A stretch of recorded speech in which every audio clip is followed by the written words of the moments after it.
What? Did we just become best friends? Yeah! One is a t-shirt queen, and the other is an SEO and web developing ninja. And both of these squirrels are a little nuts. You're now listening to the More Gooder Ideas podcast, a show for the small business hustlers worldwide, encouraging you to be your most authentic self. This is the place where your whole story matters. Come for the tips and stay for the fun. Now, your hosts, Angie Patterson and Jay Smith. All right, so you want to tell everybody what the hell we're doing here? Welcome to this episode of More Gooder Ideas. I'm Angie Yeehaw Patterson. I'm just Jay. And? Oh, I'm Miranda, and I own Velvet Outlaw, which is why we're here. Yay! Yay! All right. Yay. All right, you want one now, right? That's why. Yeah. Okay. Yeah. So here we are with Miranda, the owner of Velvet Outlaw. So why don't we kick it off with you just telling us what Velvet Outlaw is? Mm-hmm. Sure. So it is a customized clothing business that focuses on making clothing for queer people and allies. Awesome. Yeah. And how long have you been in business? Full-time, 7 months this month. Okay. According to the government, like a year and a half. Okay. All right. Cool. They might be listening, so good job. I mean, that's why I've been paying them taxes the whole time, so it counts. Make sure that's on the ledger. So are there any big plans for your 1 year anniversary? Probably not. No. Because it will Just a quiet night with wine. Mm-hmm. It will arrive, and I will be like, "Oh, it happened," and I will have forgotten. And I have a lot of other business friends that we kind of share like a same birth anniversary, business anniversary, Oh, really? like in the same Fun. month. And so I think, at least for me, I would rather celebrate them, and then like if I make it to 5 years, or when I make it to 5 years, When? that'll be like the time to really celebrate. Okay. But I do plan on March 17th is my 1 year post-fire anniversary, because my old shop did have a fire last year. And so we will be celebrating that. Oh my Are you- gosh. With a burn barrel or with a... I don't know, something. I'm going to come up with some. cathartic? Yeah, I'm much more into celebrating like the random stuff Sure. as like better milestones Okay. than like these like formal milestones. Yeah, Okay. you overcame a challenge, and here's the anniversary of me overcoming this challenge. Yeah. So, because that really sucked Sure. a lot. So Did you lose merchandise? no, but I lost like all the stuff I needed to like make the things. Oh, patterns and tools and... Yeah, like all of gosh. my like main patterns, my sewing machines, all of my thread. Like most of it was smoke damage, which if you work in textiles, you'd much rather have any other kind of damage than smoke damage because you can't get it out, especially when it smells like burnt plastic or whatever. And it's also harder to like prove that damage because it's not necessarily visible. Oh no. But luckily I had really good insurance. And so if Yay. you have a business, you better have insurance. There's an easy tip. Yes. That's really interesting. So I'd like to back up a little bit just because we're going to presume anybody watching this is not familiar with you whatsoever. Yep. So you kind of alluded to your ideal audience for your clothing. What type of clothing are you creating? Are you making it entirely from scratch? Is it more upcycle? What is the product really? Yeah. So I think when I first started Velvet Outlaw, I had big ambitions, which as you all get to know me will know that I'm like, we're going to do the biggest thing ever. And then Welcome to the podcast. yes, yes. And then you do the thing and then you're like, maybe not yet. Dial it back. Yes, let's dial it back. And so from that, I realized I can actually upcycle stuff. And so I take mainly suiting because I used to have to wear a suit to work every single day. Oh, okay. And I hated it. And so this is kind of my like getting back at that whole thing. Sure. But it's also very much tied into like older, like classic country western apparel. Sure. And so like I really love all of the like rhinestones, fringe, like all of that. Like we can get into the backstory of that, like with Nudie Cone and like the nudie suits and all of that. Like that is very much my inspiration and where I pull things from. And so for people that are like my age, so in like their 30s or younger, don't even know what I'm talking about when I talk about Nudie Cone or when I talk about Porter Wagner or I talk about all these like country artists.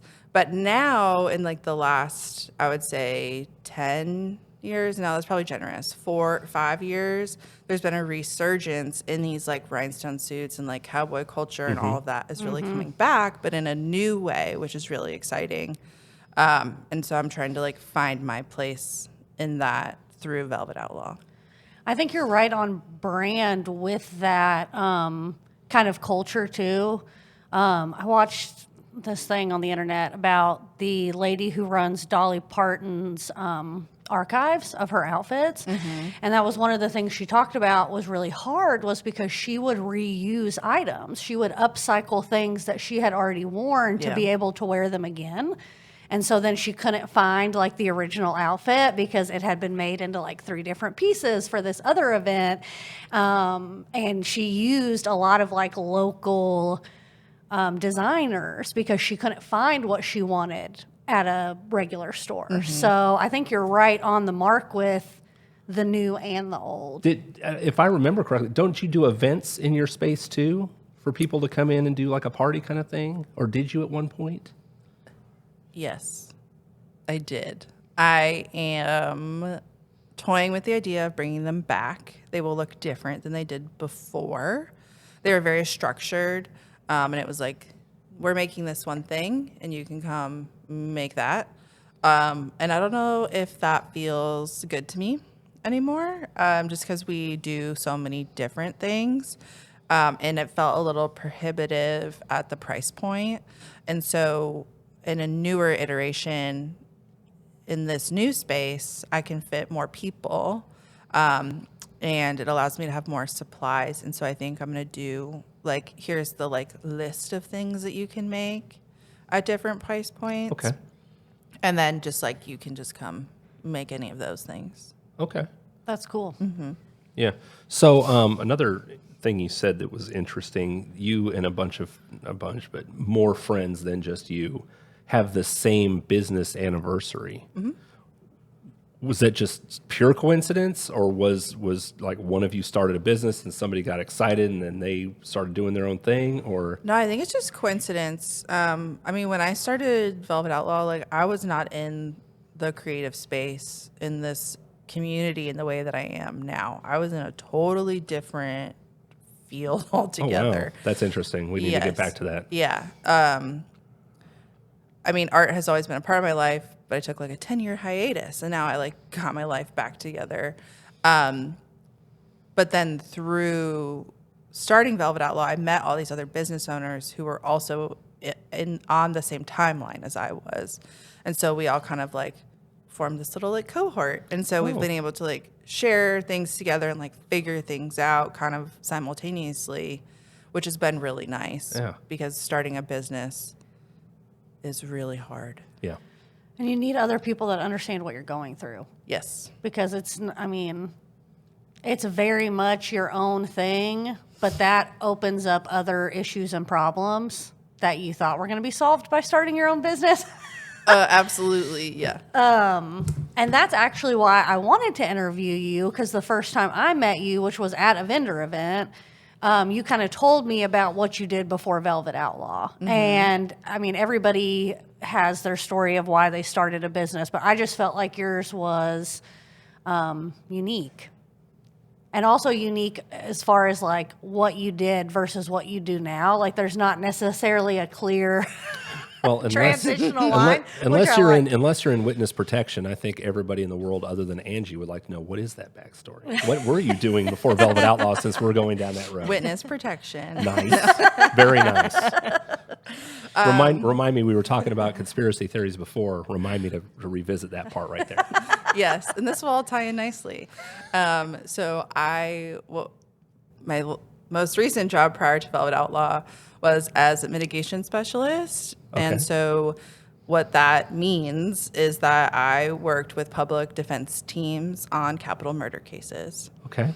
And so the people that we worked for were the people who were being charged with capital or with death penalty eligible crimes. Okay. And so we were actively working to remove the death penalty as a sentencing option for these people. Okay. Wow. Yeah. Intense. Yes. Was there? It's giving me anxiety. Just It was thinking about literally it. life or death. Sure. That's like the only job. Well, not the only. One of few where it's like, no, that's like actually the thing. So, the presumption somebody hearing that might think was you burnt out or you just couldn't deal with that anymore and you wanted to get back to your artistic self, but that's a presumption. Yeah. What was the big change? What drove you to start your own business? I think my creativity was bigger than my drive to stay in a traditional job, because I loved that job. Like that was my goal. Like when I started, once I like figured out what I wanted to do in college, like I spent 10 years of my life working to get to that point, and then I arrived there and I was like, oh, well now what do we do? I got here, but I did it so quickly, I hadn't even turned 30 yet, and I had already had a 10-year career in a really intense job. Sure. Which I don't recommend for a lot of people. I think I did things backwards. Like I'm playing now in my 30s when I should have been playing when I was in my like late teens and 20s. And I think that idea of how things were supposed to follow this timeline is what prevented me from starting this earlier. Okay. I was like, I felt like I had to like have a 401k, have a stable job, have all of these things, except for when you're a social worker, like you don't make any money. Right. And I didn't have a 401k and I didn't have any of these things. You just and had the high stress career. Yes. Without all the great stuff that's supposed to come with it. Yeah, and like I got so much from that job. Like I have lived 1,000 lives. I've truly lived my life, and I have like experienced the lives of other people, not like directly, but like as directly as you can without being there. Because it was my job to interview anyone that person had contact with and anyone in that person's family for 3 generations back. Oh, wow. Wow. So I just spent all my time talking to people and learning about this person's life, learning about the people who were harmed, the people that caused harm, just like all of it, and then regurgitating that in a way that would make sense to a jury or to a judge. That's really Yeah. Yeah, it's intense. and emotionally exhausting. Oh, sure. Yes, but I'm also like a little messed up, and so it's also like exhilarating and thrilling, and I loved that, like being able to just like wander around in the middle of nowhere in Eastern Kentucky and be like, what holler am I in today? Who am I talking to? Like, I live for that. Like, I love that, and so Wow. yeah, That's intense. You should have your own podcast. Why are you talking to us? because I'm busy with rhinestones I'm now. busy. She has her own There you business, go. okay? She's got other stuff to do. Okay, I want to back up a little bit because this is just how we do this thing. We're very unstructured. When you started Velvet Outlaw, you were not part of the community you're a part of now. Did that happen organically, or did you have to seek it out? Or did it just happen through, like, you met Angie, like, doing the vendor shows and stuff like that? Did you just kind of start building your community? Yeah, I think it kind of both, maybe. Like, I can't think of like a time where I was like, I'm gonna go be in this space for this specific purpose. I think it was more organic, probably. I think once you kind of like you get a taste of that, then you search it out more, or maybe you just notice it more. Like, I drive a blue car, so now I see blue cars everywhere. Like, you make that kind of organic friendship, and then that snowballs as time goes on because you can see those open doors.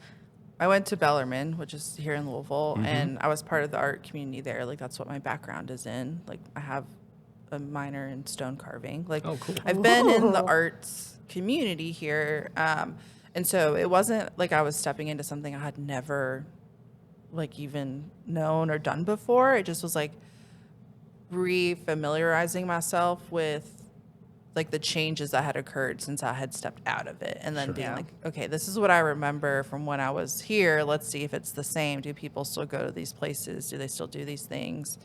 Or like reaching out to people that I had like known previously. Okay. Kind of going from there.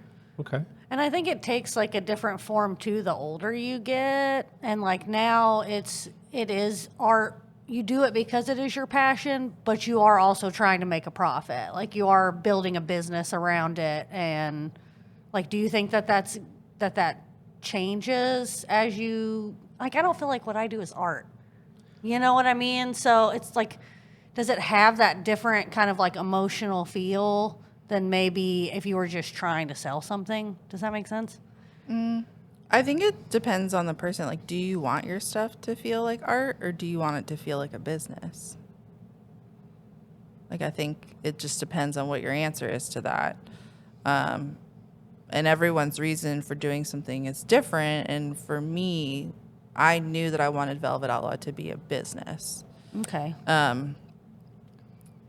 Because, you know, I've had a creative arts practice my entire life. Like, I've never stopped creating art. But I never made any of those things with the intent that it would make me money. Okay. If that makes sense. Yeah. Yeah. No. Yeah. And we're out here trying to make all the dollars with Velvet Sure. Outlaw. Yeah. I think people, especially if you don't have your own business, they think that there's like this big disconnect. Like if you're really, trying to make money, that you're not passionate about it and feel as strongly about it as art. It's just, it's your dollar signs or whatever. And I think there can be both. Like I think you can actually make more money when you have that real love and passion put into what you're trying to sell. Yeah, and I think making money for me, like how I make it through Velvet Outlaw, like I have full control over how I do that and who I work with and how I obtain that. And so making sure that it aligns with like my values and ethics of the business and also of mine, because they're intertwined, I have more financial freedom in that way, even if I don't have any money now. I can decide. Financial freedom because you have so much. It's because you can do what you want with what you do have. Yes, and there's no one telling me how I can and can't make money. And I think I was like shown growing up that there are certain people that get to make those decisions. And then when I grew up and lived a lot of life and was like, none of this is real. Like none of these things are true. I just like bought into this concept that this is how things have to be, and nothing is like that. Preach. Ooh, this is getting powerful and deep Right. already. No, Woo. absolutely. Yeah, That's what I'm some talking really about. good points. I'd like to talk a little bit about how you sell, how you source clients. Is it primarily online? Is it more in person? Is it more handshake? How exactly does the process work for somebody to work with Velvet Outlaw? So I tell people there's kind of 3 avenues.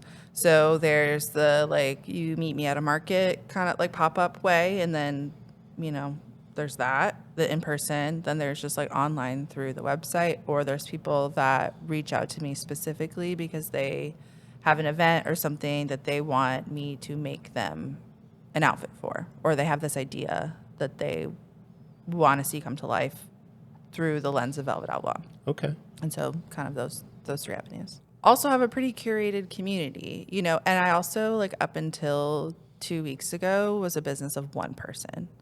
So in having a responsible business, I also have no intention of growing faster than I can handle, because I don't want the quality that people have like learned and that I produce to go down just because I now all of a sudden have gone viral and have to like make a bunch of stuff. Okay. And so I think there will be a time and a place for that for me to like grow, but I don't think that I need paid ads and advertising, like paid advertising Sure. to do that. Well, I think your market is so niche and so specialty that you're right. Like it's a lot easier for your ideal audience to find you than to just say, I make clothes, where you would have to advertise and get into the sea with everyone else on social media. Now, if someone wants to pay me, sure. That's an ongoing theme on this, like join our Patreon that doesn't exist kind of stuff. We say that all the time. If you want to pay us to shill whatever, we will happily talk about Soul Glow or Nuprin or whatever you want. I mean, if it aligns with the Velvet Outlaw values, like, you can pay me and I'll talk about it. Well, or if you want me to eat something, you can pay me and I'll eat something. This is also going to become like a food challenge podcast. Oh, God, no. We have to Sounds eat a good. 10-pound burger while we're sitting here. Oh.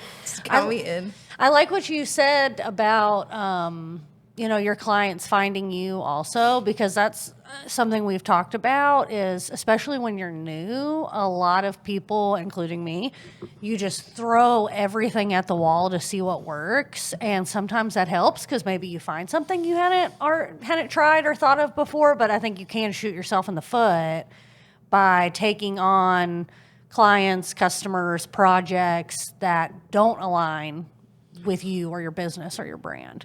So that's really smart because you want to be awesome and big and for everybody to know you and love you, but it doesn't do any good if it's not the people that you want to love you. Agreed. Well, and I think also realizing early on that my business is not for everybody and I do not want to work with everybody. I say no to people a lot. When I probably shouldn't because I'm a new business and I should be out here just like thankful for what money is being offered to me. But at the same time, if I want to be true to Velvet Outlaw and to the business, like I can't just be saying yes to everything because that's not helpful. Where does that confidence come from? Because like you said, there's that always lingering thought of I should take any job that comes my way. Like how do you find that confidence to just cut it off at the pass? From years of just like failing. That makes perfect sense to me because that's where the point where I'm at too, is now I'm turning down work because as we were talking earlier, you're very intentional about all of the costs that go into when you say this costs me this much to produce. You're not just talking about raw materials. Yeah. You're talking about everything. And if you take that a little further, if you're working with the wrong clients in most fields, especially in mine, the mental toll and the time spent on people who aren't aligned with the way you do things, it's not on your ledger, but there's definite cost to that. And that's time you can't spend with the ideal clients, sourcing the ideal clients or providing them what you really do well. Because you're busy over here trying to shoehorn what you do into what these people's expectations are. So I get exactly what you're saying. You are just coming at it far earlier than most small business owners do, which is there's nothing wrong with that. And some small business owners, like me, I didn't really know when I started. I mean, I had an idea of what I wanted to do, but then as I came across the ideal customers and the non-ideal customers, that idea was formed more of, okay, this wasn't really worth the time or the effort, or it was fine, but I didn't get that feeling in my stomach like I was excited about it. So that idea kind of formed in my mind over time versus, going into it with that clear vision. I admire that about you. Well, thank you. But I think also like to pull back the curtain on that a little bit for me is like, this is not my first business either. And so I think most people don't know that. But it's my first business that has made it this far and has been successful in a way that the others haven't. There are some people that have the privilege of having their first business be like the one that Gangbusters, stays right? and is great. But when you're a fully self-funded small business that focuses on serving the queer community, it's rough out there. Let's talk about this self-funding, because this is a conversation that me and Jay had right before we got here, but have had several times about I guess I don't really have a question, but would just like to hear your perspective on that pressure from social media where everybody looks like it's their first go at it and they're super successful and they have all these followers and they're making all this money. How do you deal with that kind of pressure when you see these other people? Luckily, I just like don't care. Yeah. I love that for them, and if that's their journey, that's great. But unless they're like coming to me with a $10,000 check, like I'm not taking much from it. There are a few people that I'm like, yeah, sure, that's aspirational, but I'm not like using them as like a milestone for myself. Mostly because I don't know what I'm doing half the time. And so it's hard to even find a baseline within that to know how to arrive at the next goalpost. Right. I have like my internal goals that I set every year for Velvet Outlaw. And if we meet those, then I'm like, great, like we did it.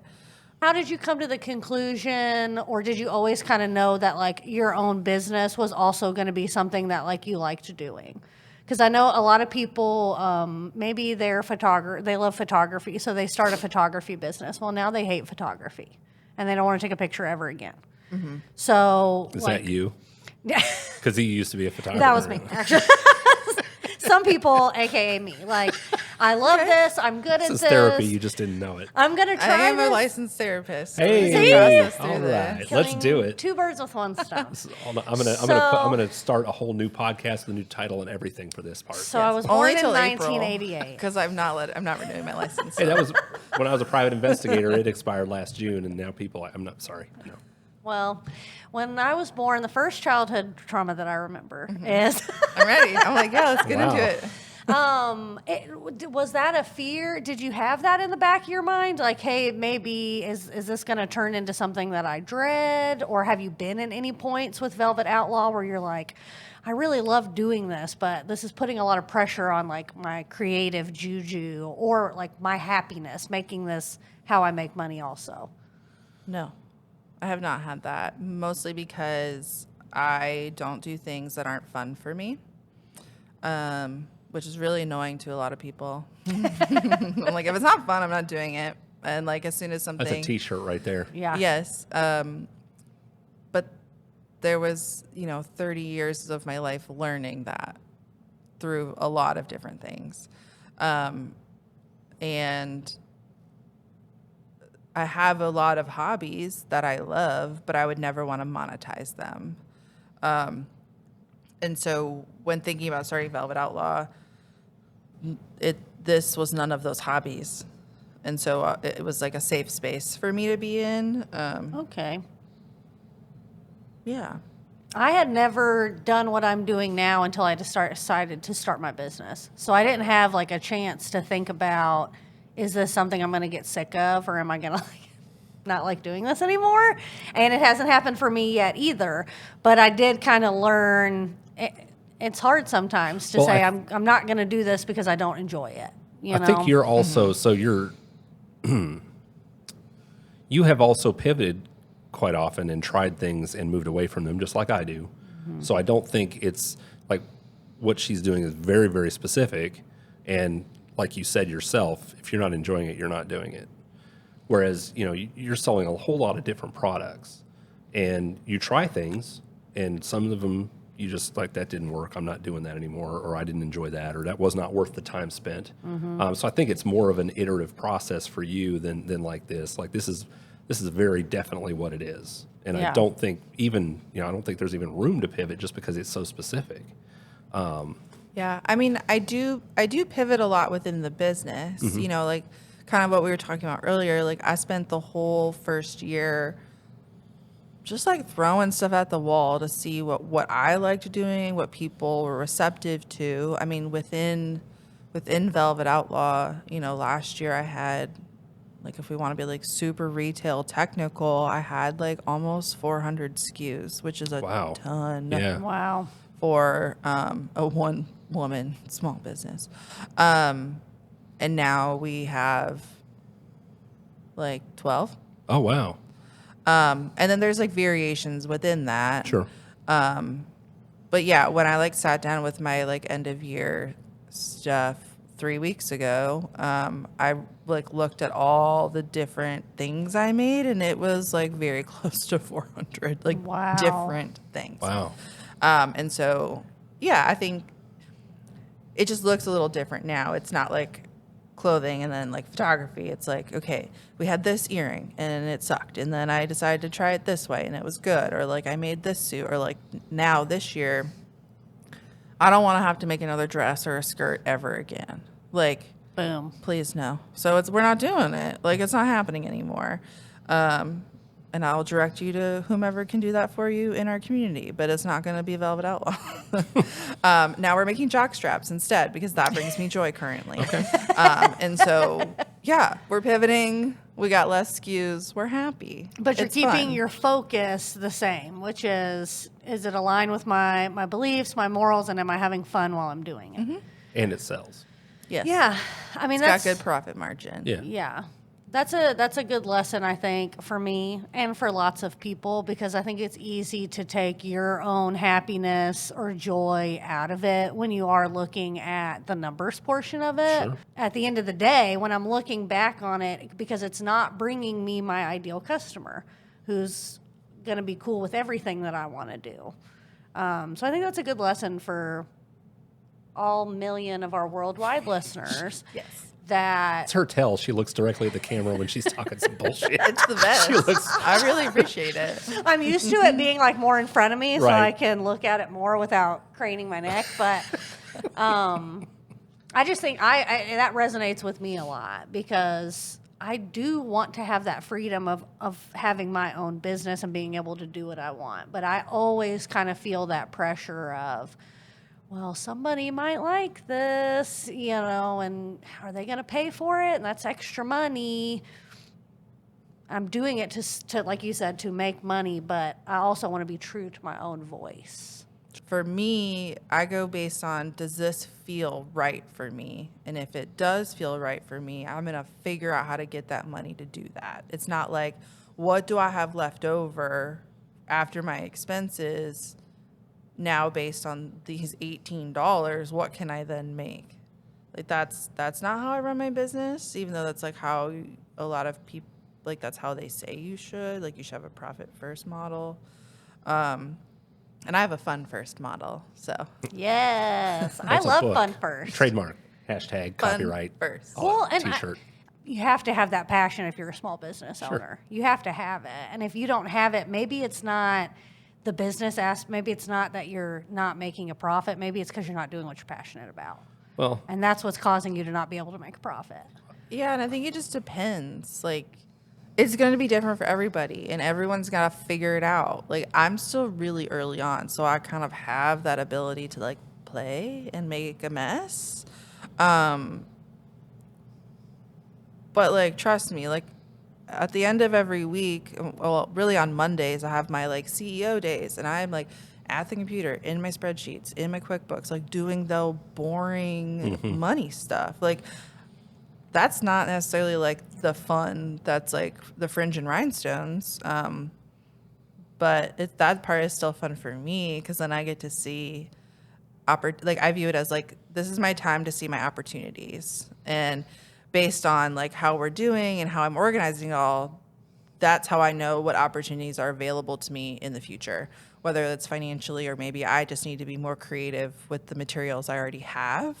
But there's still like, I would say I'm probably spend 30% of my time doing like the not fun things, which is like the bookkeeping and the math. I do a lot of math. well, that's what's going to provide you longevity. Yeah. Because tons of people start a business 100% on their passion and try to sustain it strictly because I love this so much. And like a lot of those people end up hating photography or whatever was their passion, because that's the whole business.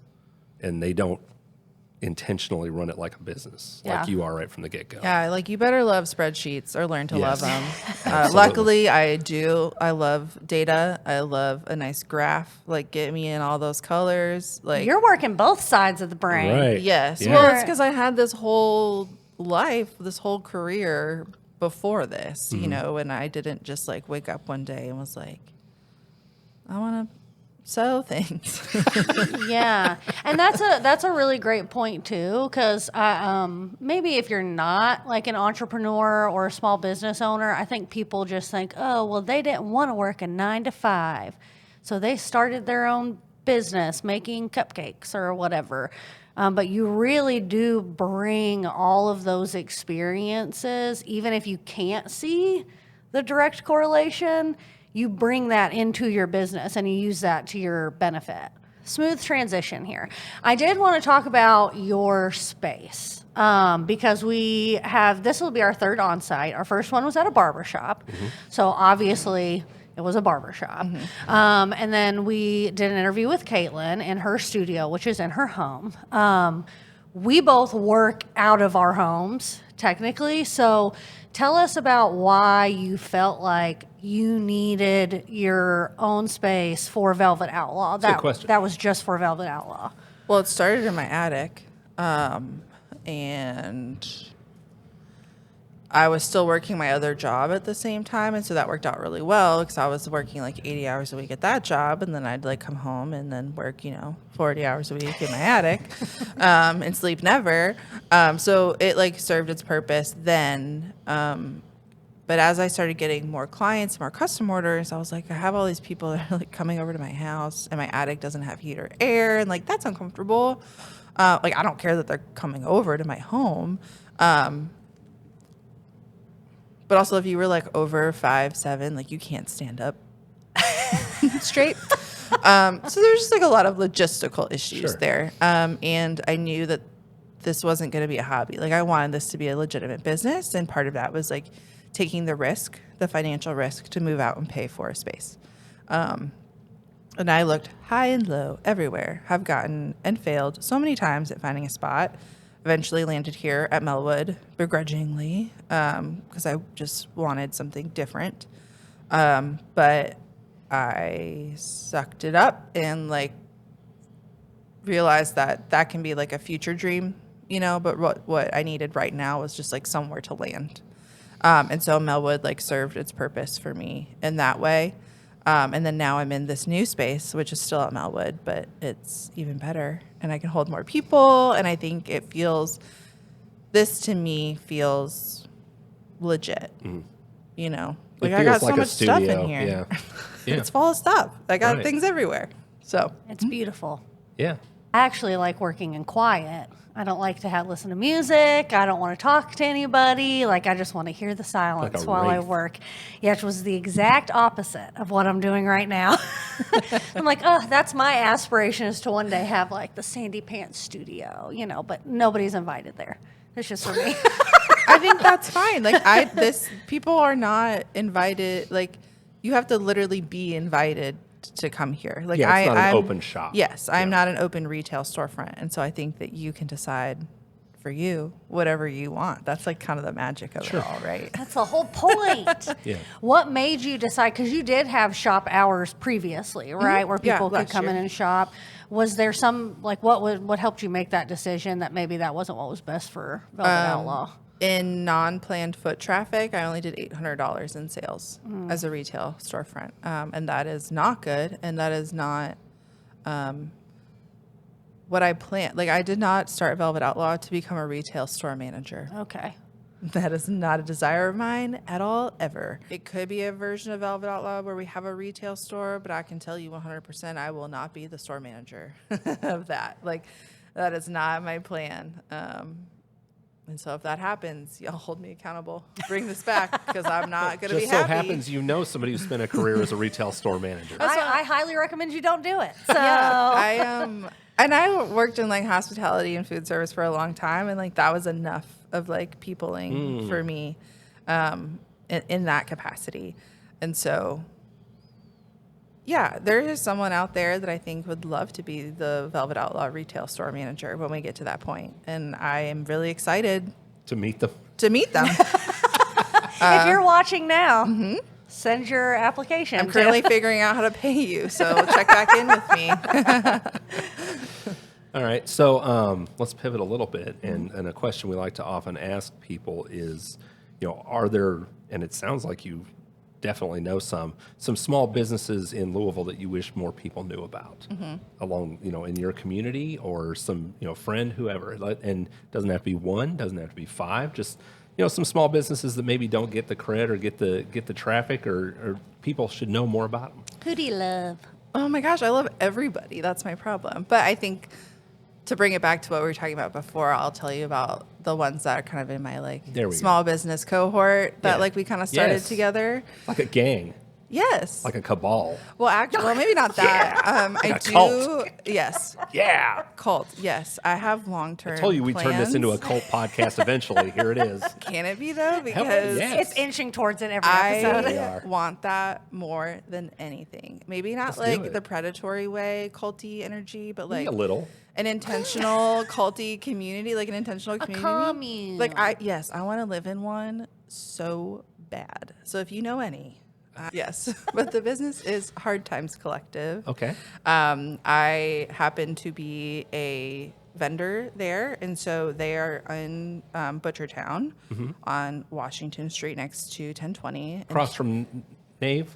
Yes. Nave? Yes. And Kayla, who is downstairs, who works for me part-time, is the owner of Hard Times Collective. Okay. One of the owners. Yes. Woo! Yes. And so they have, I want to say over 40 different vendors that sell at Hard Times. I get to be one of them. It's super cool. They have vintage, secondhand clothing, art, jewelry.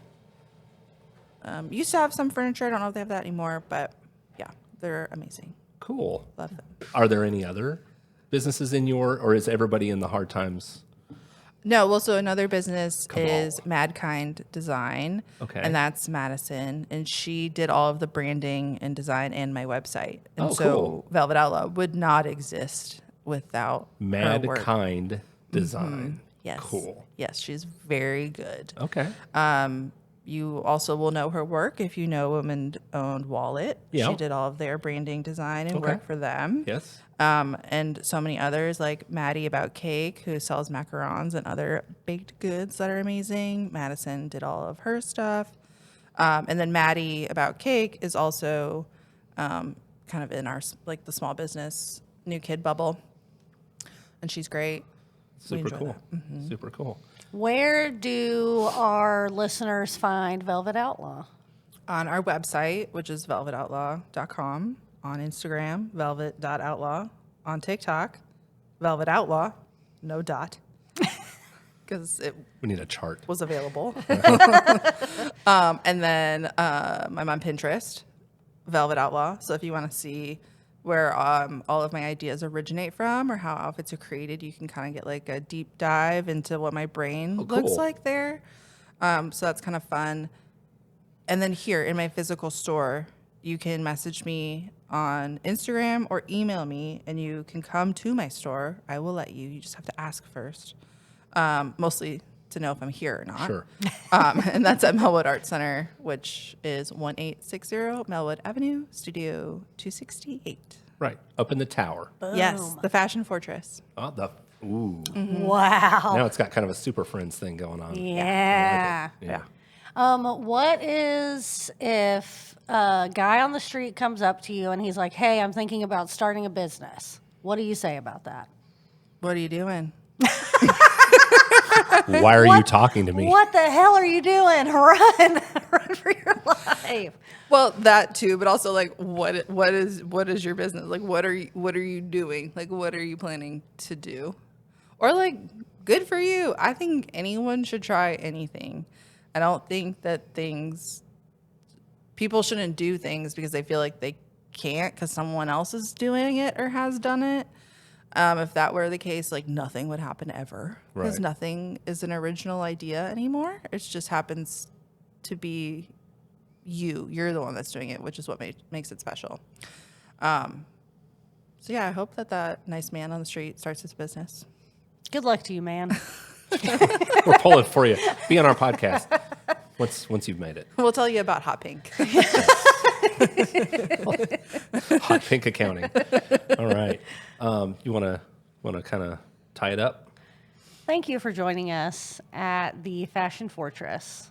And we hope that you think about adding a little rhinestone and a little fringe to your life in the future. Now. You should do it now.